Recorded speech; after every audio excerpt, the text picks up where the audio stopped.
Chers amis, bonjour. Voici une date tout à fait particulière puisque nous sommes le 5 Iyar et c'est le jour anniversaire de la création de l'État d'Israël, à qui bien sûr nous souhaitons tout le meilleur à venir. Et peut-être en deux mots, comme c'est le sigle de la compagnie El Al, El vers Al le haut, eh bien souhaitons à tout Israël et à ses habitants de pouvoir toujours aller de plus en plus haut, vers le haut, El Al, et que toutes ces réalisations fassent de ce pays la fierté, une fierté que le monde entier sera obligé de partager. Bien sûr, ces quelques mots ne peuvent pas d'abord se dire sans que nous n'ayons en tête le sacrifice de nos frères. Depuis cette année de 1948 où l'État a été fondé, combien de nos frères ont laissé leur vie, ont laissé des combats, ont essuyé des combats très difficiles. Des larmes sont tombées, de la sueur a été nécessaire pour qu'un beau pays soit fondé.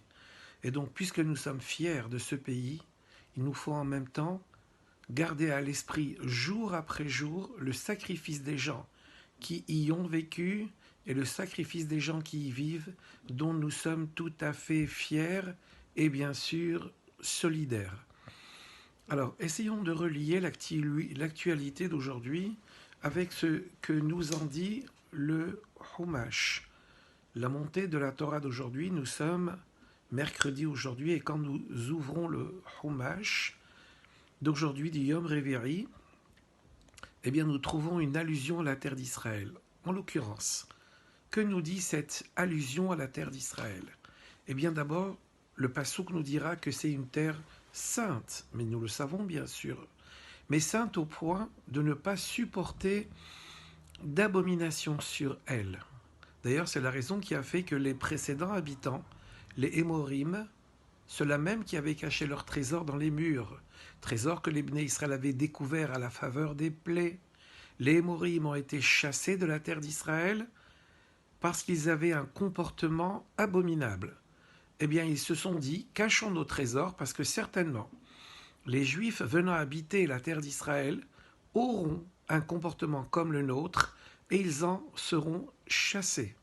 C'est-à-dire, comme nous le précise Rachi, que la terre d'Israël est comme un prince qui ne supporte pas les mets avariés. Et si toutefois il venait à en absorber, il les vomirait.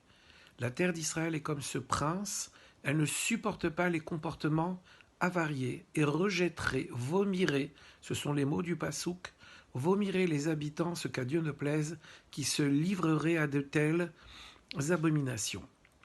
Alors nous savons également que cette terre-là est appelée la terre promise, tout simplement parce qu'elle nous a été promise par Hachem, promise à Abraham. Et donc voilà également encore un passouk de Chumash qui nous fait réfléchir et qui nous fait avoir la tête haute vis-à-vis de tout ce qui prétendrait nous ravir ce pays, pensant ou disant l'avoir occupé avant nous, ce qui est bien sûr un mensonge éhonté. Et donc, ayons-nous la fierté, en ce jour-là, de dire à tous ces gens-là qui prétendent que ce pays est le leur, que c'est un pays donné par Hachem, à son peuple, le peuple juif. Est venu le moment, grâce à Dieu, et vraiment, mille remerciements à Hachem, et avant tout peut-être, de nous faire assister à cette époque-là où nous voyons notre peuple rejoindre cette terre sainte, cette terre vers laquelle les yeux de Hachem sont tournés du début de l'année jusqu'à la fin de l'année.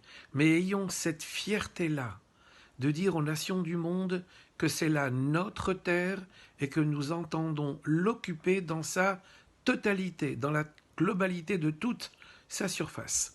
Alors que Dieu aide et éclaire nos dirigeants pour qu'ils puissent avoir en tête en permanence que cette terre n'est pas à brader, elle n'est pas à donner, encore moins, et que nous devons l'occuper parce que c'est un cadeau de Hachem. Un cadeau ne se donne pas à un autre, ne se rend pas. Donner, c'est donner. Reprendre, c'est voler. Alors il ne faut pas qu'on se laisse voler notre terre, alors que Dieu fasse que, puisque Mashiach venant très bientôt, nous sommes assurés que la terre d'Israël s'étendra sur toute la surface de la terre.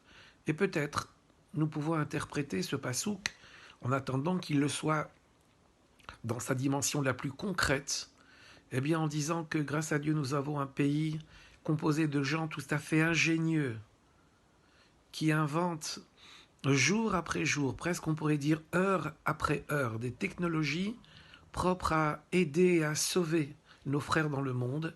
Eh bien souhaitons que déjà, comme c'est le cas, toutes ces technologies s'étendent par-delà le monde entier, et c'est là la présence israélienne dans le monde entier, la brillance de cet esprit-là, le brio de ces esprits.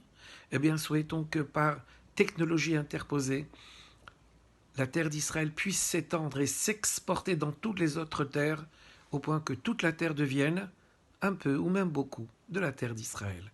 Souhaitons dès l'année prochaine, avec l'aide de Dieu, nous retrouver tous ensemble dans cette terre promise, bénie de toutes les richesses, bénie du regard de Dieu simplement, et nous trouver également dans la ville de Yerushalayim, Habenouya, la ville de Yerushalayim reconstruite, avec la présence du troisième Beth Amikdash, tout cela grâce à tous les efforts consentis par chacun de nos frères tout au long des générations.